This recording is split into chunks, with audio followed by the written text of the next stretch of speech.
வச்சு சீரோமடா உண்மையா உழைக்கிற நமக்கு எல்லா நன்மைகளும் நாடி வந்து கூடுதடா.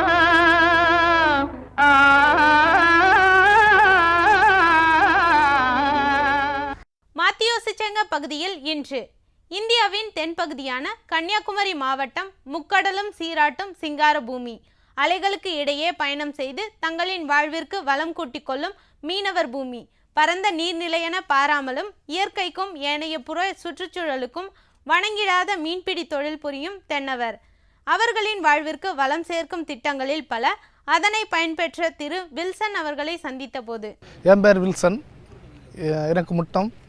நான் ஒரு 15 வருஷமாட்டி இந்த மீன்பிடி தொழில் பண்ணிகிட்ருக்கேன். இப்போ ஆரம்பத்தில் நான் கட்டுமரத்தில் மீன் பிடிச்சிட்டு இருந்தேன்.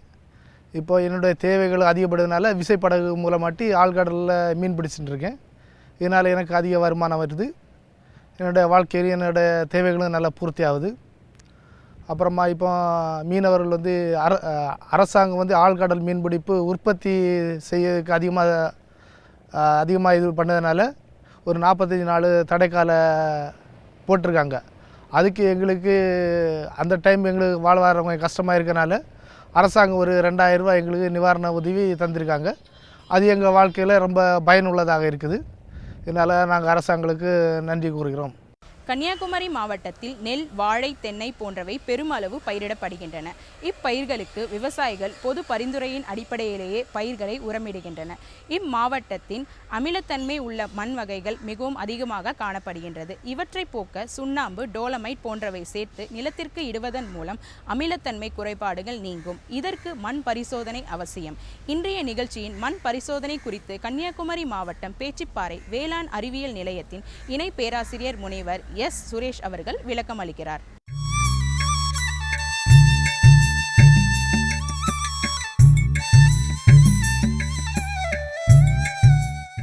கன்னியாகுமரி மாவட்டத்தின் மண் வளத்திற்கு ஏற்ப உர பரிந்துரை செய்து இம்மாவட்டத்தில் உள்ள பயிர்களில் எவ்வாறு மகசூலை அதிகரிப்பது என்பதற்காக இந்த வேளாண்மை அறிவியல் நிலையத்தில் ஒரு மண் மற்றும் நீர் பரிசோதனை ஆய்வுக்கூடம் உள்ளது.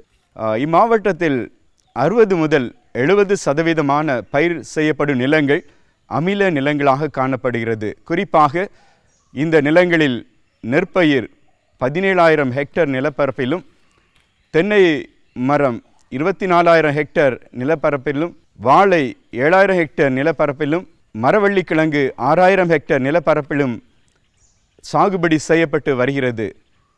மண் பரிசோதனை செய்யாதபடி அநேக விவசாயிகள் இதற்கு முன்பதாக பரிந்துரைக்கப்பட்ட உரத்தை பயிர்களுக்கு இட்டு அதிக நேரங்களிலே தாங்கள் எதிர்பார்த்த மகசூலை கிடைக்காதபடி வருமானம் இழப்பும் அவர்களுக்கு நேரிட்டது. எனவே இந்த குறையை போக்கும்படியாக தமிழ்நாடு வேளாண்மை பல்கலைக்கழகத்தின் வேளாண்மை அறிவியல் நிலையம் மூலமாக விவசாயிகளின் நிலங்களில் மண் பரிசோதனை செய்யப்பட்டது. இதன்படி ஒரு ஏக்கருக்கு சராசரியாக 1000 கிலோ வரை இந்த சுண்ணாம்பு இட்டால் தான் இந்த மண் வளத்தை சரி செய்ய முடியும். ஆனால் இந்த 1000 கிலோ மண் சுண்ணாம்பிற்கு விலையானது ஒரு கிலோவுக்கு 10 ரூபாய் என்றால் 10,000 ரூபாய் வரை இது செலவாகும். எனவே வேளாண்மை அறிவியல் நிலையமானது விவசாயிகளுக்கு மிக குறைந்த விலையிலே இந்த அமில நிலத்தை சரி செய்யும் அமெண்ட்மெண்ட் இந்த டோலமைட்டை பரிந்துரை செய்தது. அதாவது ஒரு ஏக்கருக்கு மண் பரிசோதனையின்படி சராசரியாக 200 முதல் 250 கிலோ டோலமைட்டை குறிப்பாக நெற்பயிர்களில் கடைசி உழவின் போது இடுவதால் இந்த குறைபாடு, குறிப்பாக இந்த நிலங்களில் அதிக அளவு இரும்பு சத்து நச்சுத்தன்மை காணப்படுவதால் சுண்ணாம்பு மற்றும் மெக்னீசியம் சத்து குறைபாடு நிமித்தம் சமச்சீர் உர நிர்வாகம் செய்யாத காரணத்தினால அதிக அளவில் மகசூல் இழப்பு காணப்பட்டது. எனவே அடியுரமாக குறிப்பாக நெல் பயிரில் கடைசி உழவின் போது இந்த டோலமைட் சுண்ணாம்பை இடுவதினால் பயிர்களுக்கு சமச்சீராக எல்லா விதமான 16 வகையான ஊட்டச்சத்துகள் கிடைத்தது நிமித்தம் சராசரியாக நெற்பயிரில் ஒரு ஏக்கருக்கு 500 கிலோ முதல் 1000 கிலோ வரை அதிகரித்தது. இது இந்த மாவட்ட நெல் விவசாயிகள் மத்தியிலே ஒரு வரப்பிரசாதமாக அமைந்து எல்லா நெல் விவசாயிகளும் தங்களுடைய நிலங்களுக்கு இந்த டாலமைட் சுண்ணாம்பை மிக குறைந்த விலையில், அதாவது ஒரு கிலோ 2 ரூபாய், ஒரு ஏக்கருக்கு 200 கிலோ என்றால் 400 ரூபாய் தான் செலவாகிறது. ஆனால் மகசூல் 500 கிலோ முதல் 1000 கிலோ வரை அதிகரிப்பதினால் அவருடைய வருமானம் அதிகரித்துள்ளது. எனவே அநேக விவசாயிகள் இப்பொழுது மண் பரிசோதனைக்காக வேளாண்மை அறிவியல் நிலையம் கன்னியாகுமரி மாவட்டத்தை அணுகி தங்கள் மண் வளத்தை அதிகரித்து கொண்டிருக்கிறார்கள். அது மட்டுமல்ல, வாழை விவசாயிகள் கூட இந்த வாழைக்கு தேவையான இந்த சமச்சீர் உர நிர்வாகத்தில், குறிப்பாக இந்த அமில நிலங்களில் தேவையான சுண்ணாம்பை இந்த வாழை பயிர்களுக்கு இடுவதினால் மகசூல் அதிகரிக்கின்றது. மற்றும் நுண்ணூட்ட கலவையை வேளாண்மை அறிவியல் நிலையம் மூலமாக விவசாயிகளுக்கு பரிந்துரை செய்து, அதுவும் மண் வளத்திற்கு ஏற்ப இந்த நுண்ணூட்ட உரங்களும் விவசாயிகளுக்கு நாங்கள் கொடுத்து வருகிறோம். விவசாயிகள் இந்த வாழைக்கான இந்த நுண்ணூட்ட உரத்தை பயன்படுத்தி அதிக அளவில், குறிப்பாக 25-30% வரை அதிக மகசூல் இந்த வாழைப்பயிரிலே அவர்கள் தொடர்ந்து எடுத்துக்கொண்டு இந்த வேளாண்மை அறிவியல் நிலையத்தின் இந்த மண் பரிசோதனை முக்கியத்துவத்தை கண்டறிந்து அநேகர் இப்பொழுது வேளாண்மை அறிவியல் நிலையத்தை அணுகிக்கொண்டு அநேக தங்களுடைய வருமானத்தை இன்னும் அதிகரித்து இருக்கிறார்கள்.